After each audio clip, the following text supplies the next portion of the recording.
कि ना थके हैं पाँव मेरे ना ही हिम्मत हारी है, कि ना थके हैं पाँव मेरे ना ही हिम्मत हारी है, अभी तो मापी है मुट्ठी भर ज़मीन मैंने, अभी तो पूरा आसमान बाकी है। हेलो नमस्कार साथियों, स्वागत अभिनंदन आप सभी का हमारे इस यूट्यूब चैनल कुशवा क्लासेस पर। मैं बबलू सिंह आप सभी का एक बार फिर से हमारे इस यूट्यूब चैनल पर स्वागत करता हूं। आशा और उम्मीद आप सब मस्त होंगे, स्वस्थ होंगे और अपनी तैयारी में व्यस्त होंगे। जैसा कि सभी साथियों को पता है साथियों कि हम राजस्थान जीके की तैयारी कर रहे हैं, जो कि आपके सभी क्या है साथियों, जो भी आप राजस्थान से संबंधित किसी भी परीक्षा की तैयारी कर रहे हैं वहाँ पर साथियों क्या है उसके लिए रामबाण सिद्ध होने वाली साथियों, बिल्कुल साथियों थ्योरी के माध्यम से साथियों, वो भी महत्वपूर्ण फैक्ट के साथ में साथियों, बिल्कुल जहाँ से सीधा क्वेश्चन आपके परीक्षा में छपने वाला है साथियों, वो फैक्ट आपके सामने रखे जा रहे हैं साथियों। जिन साथियों से कहना चाहूँगा, जो साथी नए जुड़े हैं चैनल पर, चैनल को सब्सक्राइब अवश्य कर लें साथियों। और यदि आपने अभी तक हमारी पिछली क्लास नहीं देखी है साथियों, तो उनकी क्या है कि प्लेलिस्ट चैनल पर बनी हुई है, वहाँ पर जाकर के आप आसानी से उन्हें देख सकते हैं। चलिए साथियों, बिना किसी देरी के सेशन को शुरू करते हैं। श्री गणेश जी का नाम लेकर के चलिए साथियों क्लास का शुभारंभ करते हैं। जय श्री गणेशाय नमः। चलिए साथियों, चलिए शुरू करते हैं। देखिए साथियों, कल कहाँ तक बात हो गई थी, यानी कि कल हमने बात कर ली थी साथियों, देखिए यानी कि कल हमारी बातें हो चुकी थी साथियों यहाँ तक, यानी कि जो 12मासी नदियाँ थी आपके, उनके बारे में हमने चर्चा कर ली थी, यानी कि चंबल नदी और माही नदी। यानी कि ये दो नदियाँ ऐसी हैं जो कि 12मासी यानी कि 12 महीने बहने वाली नदियाँ हैं। बाकी आपकी जितनी भी नदियाँ हैं साथियों, वो क्या है, बरसाती नदियाँ हैं, यानी कि जब बारिश होती है तभी वो नदियाँ क्या हैं, बहती हैं साथियों।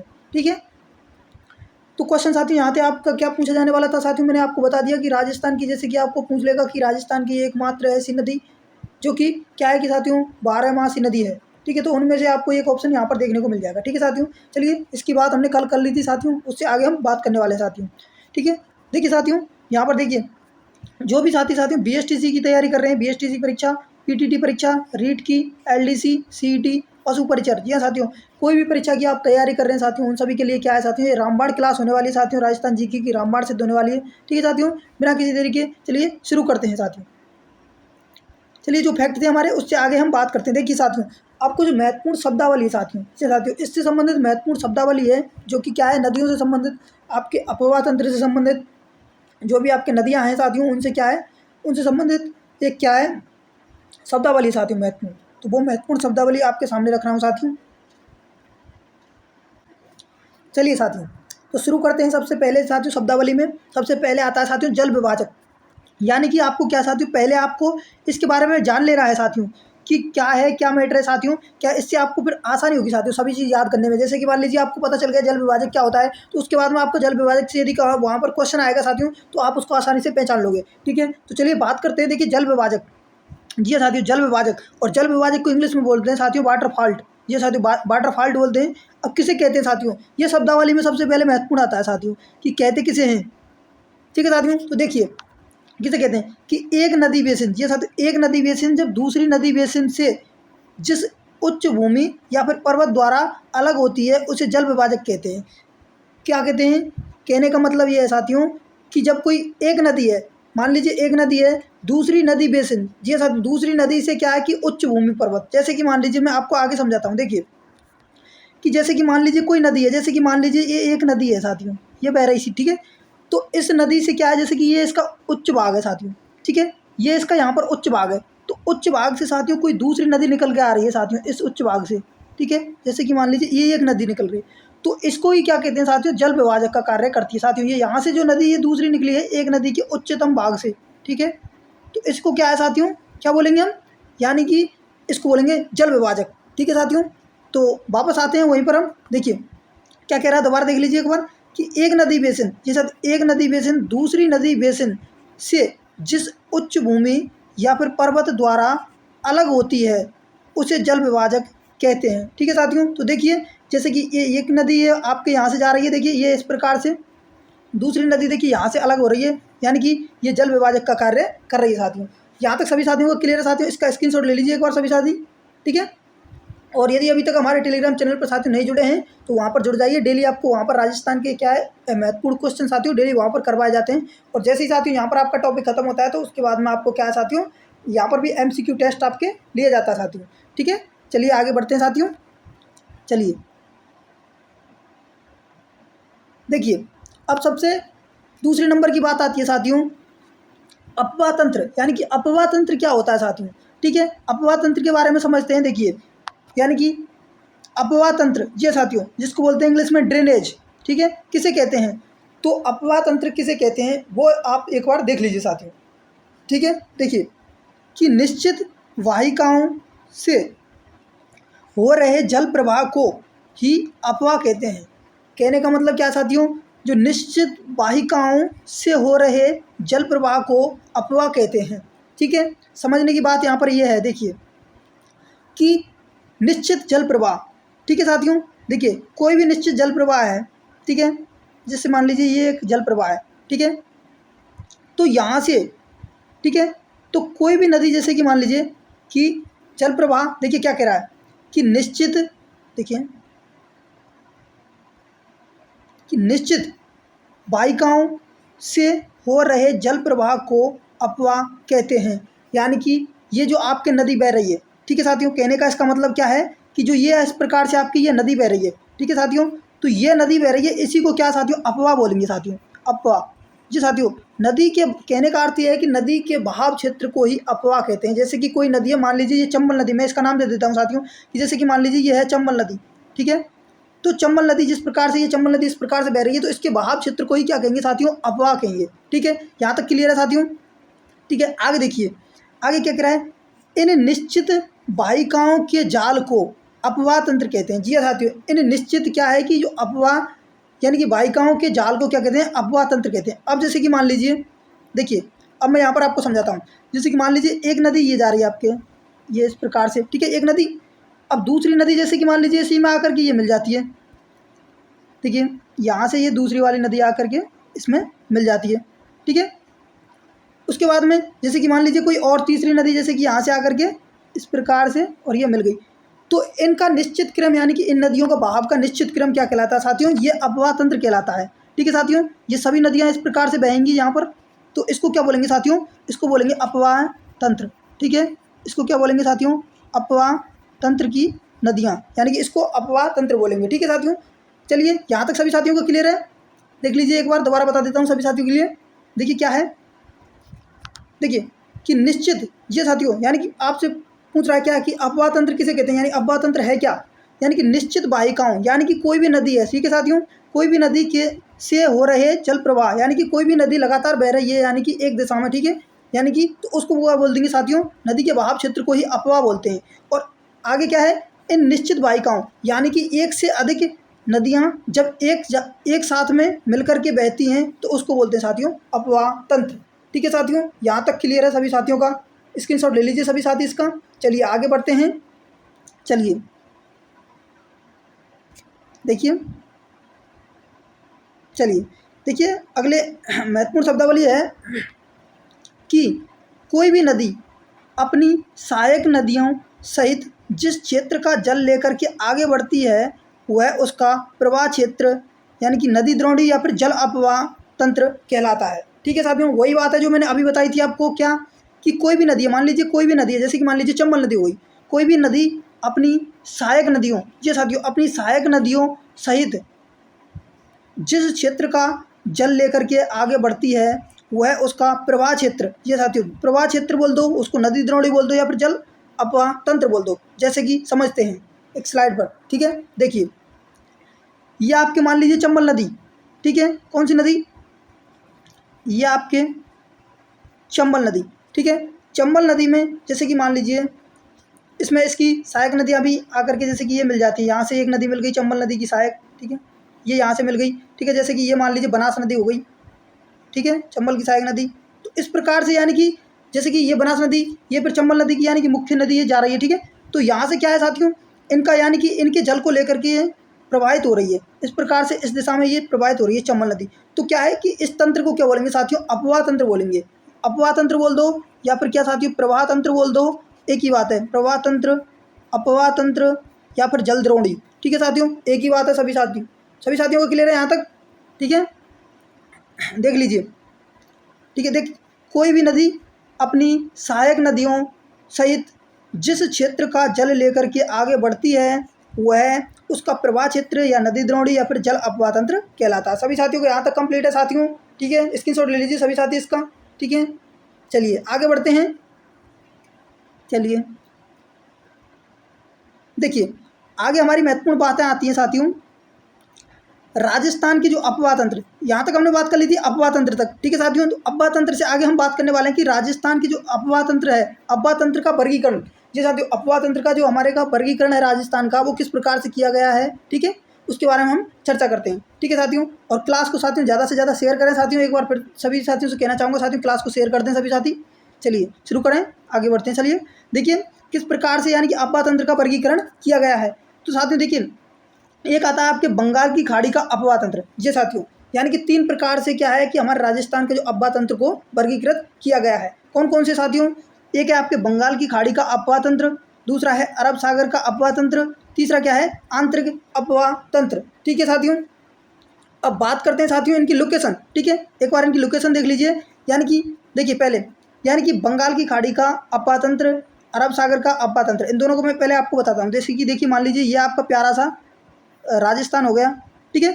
तो राजस्थान में देखिए अरब अरब सागर का अपवाह तंत्र, यानी कि जो अरब सागर का है ना, अरब सागर का ये रहा, ठीक है। अरब सागर का अपवाह तंत्र आपका यहाँ पर आता है इस दिशा में, ठीक है साथियों। अरब सागर का अपवाह तंत्र, ठीक है, ये यहाँ पर हो गया। इधर की साइड में देखें, इधर, ठीक है साथियों, इस एरिया में, ठीक है। तो इसमें क्या आ जाएगा साथियों, आपके बंगाल की खाड़ी का अपवाह तंत्र, ठीक है, बंगाल की खाड़ी का अपवाह तंत्र, ठीक है। यहाँ तक सभी साथियों को क्लियर है, ठीक है। देखिए यानी कि इस दिशा में, यहाँ पर इस दिशा में तो हो जाएगा साथियों क्या, अरब सागर का अपवाह तंत्र, और इस दिशा में हो जाएगा साथियों कौन सा, यानी कि बंगाल की खाड़ी का अपवाह तंत्र, ठीक है साथियों। यहाँ से भी जो भी नदियाँ साथियों इस प्रकार से इसमें जाएंगी, यानी कि राजस्थान से निकल के, और आंतरिक अपवाह क्षेत्र का मतलब है साथियों कि राजस्थान में जो कि बहने वाली नदियाँ हैं, यानी कि जिनका अपवाह क्षेत्र राजस्थान तक ही सीमित है, राजस्थान से बाहर नहीं है, ठीक है साथियों। देखिए, ठीक है, यहाँ तक सभी साथियों को क्लियर है। इसका स्क्रीनशॉट ले लीजिए सभी साथी कि बंगाल की खाड़ी का अपवाह तंत्र, वैसे तो ये नॉर्मल है, सभी साथियों को याद होगा साथियों कि बंगाल की खाड़ी का अपवाह तंत्र है, अरब सागर का अपवाह तंत्र है, और आंतरिक अपवाह का तंत्र है, ठीक है साथियों। चलिए आगे जरूर बढ़ते हैं। चलिए देखिए अब बात करते हैं साथियों कुछ महत्वपूर्ण शब्दावली। ये साथियों कुछ महत्वपूर्ण शब्दावली के बारे में बात करते हैं। जो शब्दावली सबसे पहले आपको जरूरी है साथियों, क्या है, आप कोई भी चीज़ की तैयारी कर रहे हैं साथियों, तो सबसे पहले उसकी रूपरेखा आपके दिमाग में होनी चाहिए कि क्या शब्द क्या है। यदि आपको उस शब्द के बारे में ही नहीं पता साथियों, तो आप उसका क्या है कि अर्थ आप नहीं पता लगा सकते, और अर्थ आपको पता नहीं है तो आप उसका हल नहीं कर सकते साथियों। तो सबसे पहले आपको वो जानना जरूरी है उसका अर्थ क्या होता है, ठीक है। चलिए शुरू करें, आगे बढ़ते हैं। देखिए जल ग्रहण क्षेत्र, सबसे पहले आता है जल ग्रहण क्षेत्र होता क्या है। जल ग्रहण क्षेत्र क्या होता है, देखिए साथियों आपके सामने है जल ग्रहण क्षेत्र। तो एक नदी किसी विशेष क्षेत्र से अपना जल बहाकर लाती है, उस क्षेत्र को ही जल ग्रहण क्षेत्र कहा जाता है। कैसे, कि जैसे कि मान लीजिए कोई एक नदी है, जैसे कि एक नदी किसी क्षेत्र विशेष क्षेत्र से, जी साथियों एक नदी विशेष क्षेत्र से अपना जल क्या करके बहा करके लाती है, उस क्षेत्र को क्या कहते हैं, उस क्षेत्र को ही क्या जल ग्रहण क्षेत्र कहा जाता है, ठीक है। यानी कि जैसे कि मान लीजिए ये चंबल नदी, मैं आपको फिर से समझा देता हूँ एक बार। जैसे कि ये एक नदी हो गई, जैसे कि मान लीजिए चंबल नदी है। चंबल नदी किसी निश्चित क्षेत्र से, जैसे कि यहाँ से देखिए यहाँ से जल लेकर के जा रही है, ठीक है। तो यहाँ से जल लेकर के यहाँ तक लेकर गई जल, यहाँ तक, तो इसी को क्या कहेंगे साथियों, क्या बोलेंगे इसको, जल ग्रहण, ठीक है साथियों। यानी कि यहाँ से ग्रहण किया इसने और यहाँ तक लेकर गई, यहाँ तक, ठीक है, यहाँ तक लेकर गई, तो इसको क्या बोलेंगे साथियों, जल क्या, जल ग्रहण क्षेत्र, ठीक है। अगला क्या है साथियों, आगे चलते हैं। अगला है देखिए अपवाह द्रोणी, ये साथियों यानी कि अपवाह तंत्र, जो कि मैंने आपको बता दिया, एक बार फिर से देख लीजिए। किसी नदी एवं उसकी सहायक नदियों द्वारा अपवाहित क्षेत्र को ही अपवाह तंत्र या अपवाह द्रोणी कहते हैं, ठीक है साथियों। एक ही बात है, मैंने आपको पहले बता दिया था साथियों, क्लियर है यहाँ तक। अगला देखिए कि जल संभर। जल संभर क्या होता है कि एक अपवाह द्रोणी, यानी कि एक अपवाह तंत्र को दूसरे अपवाह द्रोणी या फिर दूसरे अपवाह तंत्र से अलग करने वाली सीमा को ही जल विभाजक या जल संभर कहते हैं। यानी कि एक अपवाह तंत्र से, जी साथियों एक अपवाह तंत्र को दूसरे अपवाह तंत्र से अलग करने वाली सीमा को ही जल विभाजक कहते हैं, ठीक है साथियों। तो जैसे कि मान लीजिए, जैसे कि ये आपके देखिए मैं आपको समझा देता हूँ, ये आपका प्यारा सा राजस्थान, ठीक है, ये राजस्थान, और ये यहाँ से देखिए अरावली पर्वतमाला इस प्रकार से विस्तृत है। तो अरावली पर्वतमाला है क्या है साथियों, एक जल विभाजक का कार्य करती है राजस्थान में। ठीक है, किस प्रकार से, क्योंकि जल विभाजक का कार्य इस प्रकार से करती है, क्योंकि ये कौन सा एरिया हो गया साथियों, ये देखिए उत्तर दिशा, ये आपके दक्षिण दिशा, पूर्व दिशा, पश्चिम दिशा, यानी कि इस एरिया को, यानी कि उत्तर पश्चिम, ठीक है साथियों, उत्तर पश्चिम और पश्चिम एरिया, ठीक है, उत्तर पश्चिम और पश्चिम एरिया, और इधर आपके दक्षिण पूर्व और पूर्व एरिया, यानी कि इसको विभाजन का कार्य करती है कौन सी साथियों, अरावली पर्वतमाला। तो ये कहने का अर्थ इसी का यही है साथियों। देखिए क्या है कि जल संपर्क एक अपवाद द्रोणी को, यानी कि एक अपवाद तंत्र है, जैसे कि मान लीजिए यहाँ पर जैसे कि ये जल विभाजक का कार्य करती है, जैसे कि चलिए मैं आगे और समझा देता हूँ। जैसे कि एक नदी ये बह रही साथियों, ठीक है, यानी कि एक अपवाद तंत्र, और इसमें जैसे कि मान लीजिए और नदियाँ आकर के मिल गई, जैसे कि इसकी सहायक नदियाँ आ गई, ठीक है, ये देखिए ये यहाँ से मिला दी, और इस प्रकार से ये जैसे कि अपवाद तंत्र की नदी आ गई, ठीक है। तो अब इस अपवाद तंत्र से क्या है कि एक अपवाद तंत्र ये हो गया, इस अपवाद तंत्र से दूसरे अपवाद तंत्र को अलग करने वाली, ठीक है, जैसे कि मान लीजिए एक मुख्य नदी और यहाँ से जैसे कि निकल गई, ठीक है, इसमें से साथियों अलग करने वाली है दूसरे अपवाद तंत्र को, तो इसको क्या बोलेंगे साथियों, इसी को बोलेंगे आप क्या, जल संवर। ये साथियों क्या, जल संवर, ठीक है, यहाँ तक सभी साथियों को क्लियर है साथियों, ठीक है, इसी को बोलेंगे जल संवर, यानी कि एक अपवाद तंत्र से दूसरे अपवाद तंत्र को अलग करने वाली नदी को क्या कहेंगे साथियों, यानी कि जल संवर कहेंगे। ठीक है, देखिए यहाँ तक सभी साथियों को क्लियर है। देखिए एक बार सभी को दोबारा से बता देता हूँ साथियों, ठीक है। देखिए साथियों थोड़ा सा आपको एक बार शुरू में आप पढ़ रहे हैं तो थोड़ा टफ लगेगा साथियों, लेकिन आप इसको 2 बार या 3 बार पढ़ोगे तो आसानी से सब याद हो जाएगा साथियों, ठीक है। लेकिन इसमें इतना कुछ है नहीं साथियों, समझने वाली बात है सभी, ठीक है। देखिए कि एक नदी, सबसे पहले जल ग्रहण क्षेत्र क्या होता है कि एक नदी किसी विशेष क्षेत्र से अपना जल बहाकर लाती है, ये साथियों बहाकर लाती है, उस क्षेत्र को ही जल ग्रहण क्षेत्र कहते हैं। यानी कि एक नदी है, जैसे कि मान लीजिए किसी स्थान से आई और दूसरे स्थान पर पहुंच गई, तो वहाँ से जो जल लेकर के आई उसे ही क्या है, जल ग्रहण क्षेत्र बोलेंगे, ठीक है। अगला क्या है कि अपवाद द्रोणी, यानी कि अपवाद तंत्र क्या बोलते हैं, अपवाद द्रोणी बोल दो, अपवाद तंत्र बोल दो, एक ही बात है, या फिर प्रवाह क्षेत्र बोल दो, ठीक है। क्या है कि किसी नदी, यानी कि एक नदी है और उसकी सहायक नदियाँ जब एक साथ में बहती हैं तो उसको बोलते हैं अपवाद तंत्र, ठीक है साथियों। अगला क्या है, जल संवर, यानी कि एक अपवाद तंत्र को दूसरे अपवाद तंत्र से अलग करने वाली सीमा, किसे, सीमा को क्या बोलते हैं, जल विभाजक, यानी कि जल संवर, ठीक है।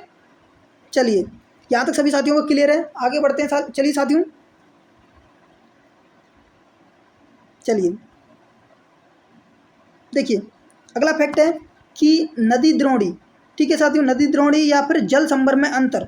ये साथियों नदी द्रोणी और जल संवर में अंतर क्या है, देखिए नदी द्रोणी का आकार बड़ा होता है, नदी द्रोणी का आकार बड़ा होता है, जबकि जल संवर का आकार छोटा होता है। जल संवर क्या करता है साथियों कार्य, आप कहेंगे सर एक अपवाद तंत्र को दूसरे अपवाद तंत्र से अलग करता है, ये है। और नदी द्रोणी का क्या मतलब है, यानी कि नदी का बहाव क्षेत्र, नदी का बहाव क्षेत्र क्या है, एक बड़ा आकार होता है साथियों, जबकि जल संवर का छोटा आकार होता है, ठीक है। यहाँ तक कोई भी दिक्कत नहीं आनी चाहिए सभी साथियों को, ठीक है। चलिए आगे बढ़ते साथियों, यहाँ तक क्लियर होना चाहिए सभी साथियों का। और यदि फिर भी कोई भी समस्या रहती है साथियों, कमेंट बॉक्स में मुझे बता दीजिए साथियों, मैं आपको उसका सलूशन अगली क्लास में जरूर बता दूंगा साथियों, ठीक है। और कोई भी आपके साथियों डाउट्स हो, यानी कि कोई भी, तो उसके लिए मैं आपको स्पेशल अलग से क्लास ले आऊँगा साथियों, और उसमें आपको आसानी से बता दूंगा। कोई भी डाउट्स हो आपको, ठीक है, उसको कमेंट बॉक्स में ज़रूर बताएं साथियों, उसके लिए मैं आपके लिए फुल कोशिश करूँगा साथियों उसे सॉल्व करने की, ठीक है।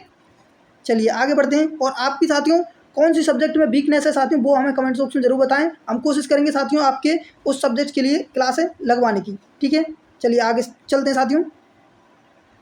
देखिए अब बात आती है साथियों यहाँ पर कि राजस्थान की जो नदियां हैं उनका अपवाह क्षेत्र, ये साथियों राजस्थान की नदियों का अपवाह क्षेत्र किस प्रकार से, यानी कि कौन सी नदी किन जिलों में बहती है, कितना वो है, ठीक है, वो उस प्रकार से आपको याद करना। सीधा क्वेश्चन आता है साथियों इसमें, जैसे कि अभी आप देखोगे उसके बाद मैं आपसे एक क्वेश्चन पूछूंगा तो आपको बताना है, ठीक है साथियों। चलिए यहाँ से आगे बढ़ते हैं, चलिए साथियों, चलिए देखिए यानी कि राजस्थान की जो नदियाँ हैं उनका अपवाह क्षेत्र हम पढ़ने वाले हैं साथियों। चलिए चलते हैं, सबसे पहले चंबल नदी के अपवाह क्षेत्र की बात करते हैं साथियों। जी साथियों चंबल नदी के अपवाह क्षेत्र वाले ज़िले, सबसे पहले आपको ज़िले विशेष रूप से ध्यान रखने साथियों।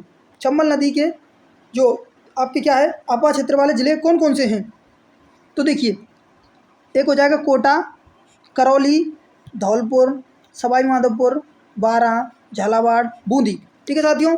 कौन कौन से, एक हो जाएगा साथियों कोटा, करौली, धौलपुर, सवाई माधोपुर, बारां, झालावाड़ और बूंदी, यानी कि ये हैं चंबल नदी के अपवाह क्षेत्र वाले जिले। ठीक है साथियों, एक बार फिर से देख लीजिए साथियों, क्योंकि बार बार रिवीजन करोगे तभी जाकर याद होगा साथियों, कि कोटा, करौली, धौलपुर, सवाई माधोपुर, बारां, झालावाड़ और बूंदी, ठीक है, आदि हैं। ठीक है साथियों, ये क्या है, चंबल नदी के जो अपवाह क्षेत्र में आने वाले जिले हैं, यानी कि ये कौन सा एरिया होगा साथियों, यानी कि पूर्वी एरिया, आपके पूर्वी एरिया होगा राजस्थान का। ठीक है, आगे की बात करें, माही नदी, माही नदी के अपवाह क्षेत्र के जिले, यानी कि माही नदी आपके किन किन जिलों से होकर के बहती है वो देखना है आपको। ठीक है, माही नदी राजस्थान में डूंगरपुर एवं बांसवाड़ा जिलों से होकर बहती है। ठीक है साथियों, डूंगरपुर और बांसवाड़ा जिलों से होकर के बहती है आपकी कौन सी नदी साथियों, माही नदी। ठीक है, और माही नदी का उद्गम कहाँ से होता है साथियों, ये आपको कमेंट बॉक्स में बताना है। जितने भी साथी क्लास देख रहे हैं उनसे कहना चाहूँगा कि जो माही नदी का उद्गम होता है वो कहाँ से होता है, वो आपको कमेंट बॉक्स में बता रहे हैं। ठीक है, अगला क्या है कि लूनी नदी, जी साथियों, लूनी नदी के अपवाह क्षेत्र वाले जिले, यानी कि लूनी नदी आपके कौन कौन से जिलों में प्रवाहित होती है, यानी कि कौन कौन से जिलों में बहती है वो आपको बताना है। देखिए, लूनी नदी का अपवाह क्षेत्र राजस्थान के जोधपुर, पाली, अजमेर, बाड़मेर, जालौर, सिरोही का कुछ भाग है। ठीक है, अब आप इसमें देखेंगे साथियों कि यहाँ पर बाड़मेर है, बाड़मेर में आप बालोतरा भी कर लीजिए, क्योंकि यहाँ पर बालोतरा भी आ जाएगा, क्योंकि नवगठित जिला है साथियों। ठीक है, बालोतरा, बालोतरा भी हो जाएगा। ठीक है, तो इस प्रकार से आपको क्या है कि इसको याद करना है साथियों। एक बार फिर से देखिए सभी साथी, ठीक है, क्योंकि बार बार रिवीजन से ही क्या होगा साथियों, आपको याद होगा। चंबल नदी की बात करें सबसे पहले कि चंबल नदी के अपवाह क्षेत्र वाले जिले कौन कौन से हैं, तो वो हो जाएंगे साथियों कोटा, करौली, धौलपुर, सवाई माधोपुर, बारां, झालावाड़, बूंदी। कौन कौन से, एक बार देखिए, कोटा, करौली, धौलपुर, सवाई माधोपुर, बारां, झालावाड़, बूंदी। ठीक है साथियों, ये हो जाएंगे आपके कौन से, चंबल नदी के अपवाह क्षेत्र वाले जिले, जो कि आते हैं ये पूर्वी राजस्थान में। ठीक है, अगला बात करते हैं कि माही नदी, माही नदी के अपवाह क्षेत्र के जिले, माही नदी के अपवाह क्षेत्र के जिलों की बात करें तो कौन कौन से हो जाएंगे साथियों, माही नदी के, तो माही नदी राजस्थान के कौन कौन से जिलों से होकर के बहती है साथियों, आपके आएंगे सर डूंगरपुर एवं बांसवाड़ा, यानी कि माही नदी के अपवाह क्षेत्र की बात करें तो डूंगरपुर और बांसवाड़ा जिले। ठीक है, अगली बात करें लूनी, लूनी नदी के अपवाह क्षेत्र वाले जिले, लूनी नदी के अपवाह क्षेत्र वाले जिले हो जाएंगे कौन कौन से साथियों, आप कहेंगे सर हो जाएंगे जोधपुर, पाली, अजमेर, बाड़मेर और बालोतरा, जालौर, सिरोही। ठीक है साथियों, और जालौर, जालौर के साथ में आप यहाँ पर सांचौर भी ऐड कर लीजिए साथियों, क्योंकि सांचौर भी ये नवगठित जिला है साथियों, सांचौर भी हो जाएगा आपके। ठीक है साथियों, यहाँ तक सभी साथियों को क्लियर है। तो देखिए, इसमें आपके कौन से नवगठित दो जिले आ गए साथियों। ठीक है, यानी कि लूनी के प्रवाह क्षेत्र में दो नवगठित जिले कौन कौन से आ गए साथियों, यानी कि एक आपको याद रखना है सांचौर, ठीक है, और एक आपको याद रखना है साथियों बालोतरा। तो ये दो जिले क्या है साथियों, नवगठित जिले, नवगठित जिले हैं, किस में आते हैं, लूनी के अपवाह क्षेत्र में, लूनी के अपवाह क्षेत्र में। तो सभी साथियों को क्लियर है साथियों यहाँ तक। चलिए आगे बढ़े साथियों, इसका स्क्रीनशॉट लेना चाहें साथियों ले सकते हैं। चलिए आगे बढ़ते हैं। चलिए देखिए, आगे बात आती है साबरमती नदी। जी साथियों, वैसे देखा जाए साथियों, साबरमती नदी गुजरात की मुख्य नदी है। ठीक है साथियों, लेकिन ये हमारे राजस्थान में भी प्रवाहित होती है। ठीक है साथियों, तो क्या है वो देख लीजिए कि साबरमती नदी के अपवाह क्षेत्र के जिले, साबरमती नदी सिर्फ आपकी क्या साथियों, साबरमती नदी राजस्थान के सिर्फ उदयपुर जिले में ही बहती है साथियों। ये साथियों ये क्या है कि साबरमती नदी आपके वैसे तो गुजरात की मुख्य नदी है साथियों ये, लेकिन क्या है कि ये उदयपुर जिले में भी क्या है प्रवाहित होती है हमारे राजस्थान में। ठीक है साथियों, अगला क्या है कि बनास नदी, बनास नदी के अपवाह क्षेत्र के जिले कौन से हैं, यानी कि बनास नदी का अपवाह क्षेत्र के जिले कौन से आते हैं, तो बनास नदी देखिए, बनास नदी का अपवाह क्षेत्र आता है साथियों आपके टोंक और सवाई माधोपुर जिलों में। ठीक है, टोंक और सवाई माधोपुर जिले में आता है साथियों कौन सा, आपके कौन सा, बनास नदी का अपवाह क्षेत्र आपके आता है। एक बार फिर से देखिए साथियों, क्या है कि देखिए, यानी साबरमती नदी, साबरमती नदी के अपवाह क्षेत्र की यदि आप बात करें तो साबरमती का हो जाएगा साथियों किस जिले में, सिर्फ उदयपुर जिले में। ठीक है, साबरमती नदी सिर्फ आपके उदयपुर जिले में बहती है साथियों, वैसे देखा जाए गुजरात की मुख्य नदी है। अगला है बनास नदी, यानी कि बनास नदी के अपवाह क्षेत्र के जिलों की बात करें तो बनास नदी आपके टोंक और सवाई माधोपुर, कौन से, टोंक और सवाई माधोपुर जिले आपके हो जाएंगे बनास नदी में। ठीक है साथियों, आगे बढ़े साथियों, यहाँ तक सभी साथियों का कंप्लीट है। चलिए आगे बढ़ते हैं साथियों। देखिए, आंतरिक प्रवाह क्रम की बात करें, सबसे अहम मुद्दा आंतरिक प्रवाह क्रम क्या है, यानी कि आंतरिक प्रवाह क्षेत्र में आने वाली जिले कौन कौन से हैं, ठीक है, वो देखिए। आंतरिक प्रवाह क्षेत्र वाले देखिए, आंतरिक प्रवाह के रूप में कांतली, साबी, पाटगंगा, लूनी नदी एवं इसकी सहायक नदियाँ आदि हैं, ठीक है। यानी कि आंतरिक अपवाह क्षेत्र में कौन कौन सी नदियाँ हैं आपके देखिए, कांतली नदी, सावी नदी, पाटगंगा नदी, लूनी नदी व इसकी सहायक नदियाँ इसमें आती हैं, ठीक है साथियों। जिनका अपवाह क्षेत्र नागौर, सीकर, झुंझुनू, जयपुर, बाड़मेर, जोधपुर, जैसलमेर, पाली, जालौर, ठीक है साथियों, इन जिलों में है साथियों, ठीक है। तो एक एक नदी के बारे में हम चर्चा करेंगे तो साथियों क्या है कि आपका आसानी से कंप्लीट हो जाएगा। अभी आपको क्या याद रखना है कि आंतरिक प्रवाह क्षेत्र के क्रम में देखिए नदी कौन सी, कांतली नदी है, साबी नदी है, बाणगंगा नदी है, लूनी नदी है व इसकी क्या है कि सहायक नदियाँ हैं, ठीक है। जिनका अपवाह क्षेत्र नागौर, सीकर, झुंझुनू, जयपुर, बाड़मेर, जोधपुर, जैसलमेर और पाली, जालौर, ठीक है, इन जिलों में है, ठीक है साहब। अब देखिए यहाँ पर भी आपको देखिए 2 जिले मिलेंगे साथियों ऐसे। देखिए एक जालौर से आपके कौन सा सांचौर जिला अलग हो गया, बाड़मेर से आपके कौन सा बालोतरा जिला हो गया। तो इस प्रकार से आपको नवगठित जिलों के साथ में साथियों अलग अलग से आपको बता दिया जाएगा साथियों। जहाँ पर भी आपको क्या है साथियों, देखिए एग्जामिनर अभी क्या कर रहा है साथियों, आपको भी नहीं पता और मुझे भी नहीं पता साथियों क्या है कि क्या एग्जामिनर कहाँ से क्वेश्चन करेगा, ठीक है साथियों। आपको क्या पता, आप यदि आपका है क्या है कि नई जीके याद करके चले जाते हैं, मान लीजिए नया याद कर लिया और एग्जामिनर ने आपसे पिछला पूछ लिया, तो आपको दोनों को एक साथ लेकर के चलना साथियों, पुराना भी और नया भी, ठीक है साथियों, तब जाकर के आपका कंप्लीट होगा साथियों, ठीक है।